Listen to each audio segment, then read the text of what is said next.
Hello friends, welcome to my YouTube channel target with मूसी। और जैसे कि आपकी पैट की परीक्षा प्रस्तावित है और ये परीक्षा आपकी जो है 100 मार्क्स की परीक्षा होगी, जिसमें आपका 25 से 30 मार्क्स का जो है जीके जीएस का पोर्शन आएगा। और हमारे चैनल टारगेट विद मूसी पर जो है लगातार जीके जीएस की सीरीज़ चल रही है, ठीक है। और इससे पहले भी हमने जो है पॉलिटिकल साइंस ज्योग्राफी से बहुत महत्वपूर्ण क्वेश्चंस करे हैं, जिसका लिंक जो है हमें डिस्क्रिप्शन में दे रखा है। आप जाकर उन वीडियो को ज़रूर देखिएगा, ठीक है। ये आपकी परीक्षा के लिए बहुत उपयोगी होंगी। और जैसे कि हम इकोनॉमिक्स से रिलेटेड हम टॉपिक पढ़ रहे हैं, तो वन लाइनर क्वेश्चन मैं लेकर आता हूं, जिससे कि कम समय में जो है आपके ज़्यादा से ज़्यादा क्वेश्चन कवर हो सकें, ठीक है। तो बहुत महत्वपूर्ण क्वेश्चन हैं, आप इनको शुरू से लेकर आखिर तक देखिएगा।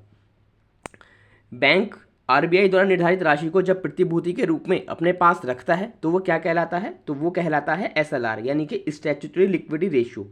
और प्रतिभूति हम बोलते हैं सिक्योरिटी, यानी कि जब बैंक जो है आरबीआई के को अपनी कुछ सिक्योरिटी के रूप में कुछ जमा करता है तो हम उसको एसएलआर बोलते हैं। और जब बैंक जो है आरबीआई द्वारा निर्धारित राशि, ठीक है, यानी कि यहाँ पर कैश की बात होती है, तो निर्धारित राशि को जब नकद के रूप में आरबीआई के पास जमा करता है तो हम उसको क्या बोलते हैं? हम उसको सीआरआर बोलते हैं, यानी कि कैश रिजर्व रेशियो, ठीक है। प्रतिभूति के रूप में अगर जमा करता है तो हम उसको एसएलआर, और कैश के रूप में जमा करता है तो सीआरआर।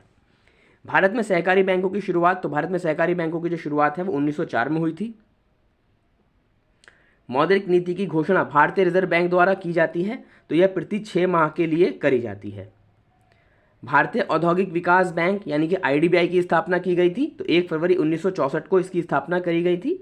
मानसून का जुआ क्या कहलाता है? तो भारतीय बजट को जो है मानसून का जुआ कहते हैं। बजट पूर्व आर्थिक समीक्षा प्रस्तुत की जाती है, तो वो करी जाती है केवल लोकसभा में, ठीक है। घाटे का बजट कहलाता है तो जब सरकारी आय व्यय से कम हो, यानी कि यह समझिए कि आप 7 रुपये कमा रहे हैं और आप 10 रुपये खर्च कर रहे हैं, तो आय आपकी कम है, व्यय ज़्यादा है, तो जब हमें क्या होगा? घाटा होगा। बाजार के नियम प्रतिपादित किए, तो बाजार के नियम जो है जेबीसी ने प्रतिपादित किए थे। अर्थशास्त्र में निवेश का अर्थ होता है शेयरों की खरीदारी से। भारत में पहला एवं सबसे पुराना बॉम्बे स्टॉक एक्सचेंज बीएससी की स्थापना 1875 ईस्वी में हुई थी। और दलाल स्ट्रीट कहाँ पर स्थित है? ये सभी जानते हैं, दलाल स्ट्रीट जो है वो मुंबई में स्थित है।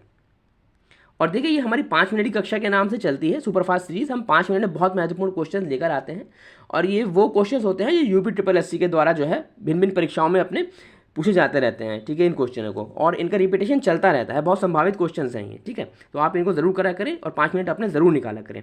और जितनी भी मेरी वीडियो हैं आप चैनल पर जाकर ज़रूर देखिए, उनको आपको एग्जाम में जो है बहुत उपयोगी होंगी ये। राष्ट्रीय स्टॉक एक्सचेंज, जिसको हम एनएससी बोलते हैं इंग्लिश में, तो एनएससी की स्थापना वर्ष क्या है? तो इसका स्थापना वर्ष जो है 1991 है। और ये फेरवानी समिति, तो फेरवानी समिति की सिफारिश पर जो है एनएससी की स्थापना करी गई थी। राष्ट्रीय स्टॉक एक्सचेंज का मुख्यालय कहाँ पर है? तो इसका मुख्यालय दक्षिण मुंबई वर्ली में है। निफ्टी मूल्य सूचकांक है, तो निफ्टी जो है एनएससी का मूल्य सूचकांक है। बुल एवं बियर शब्दावली संबंधित है, ये सभी जानते हैं कि ये शेयर मार्केट यानी शेयर बाजार से संबंधित होती है।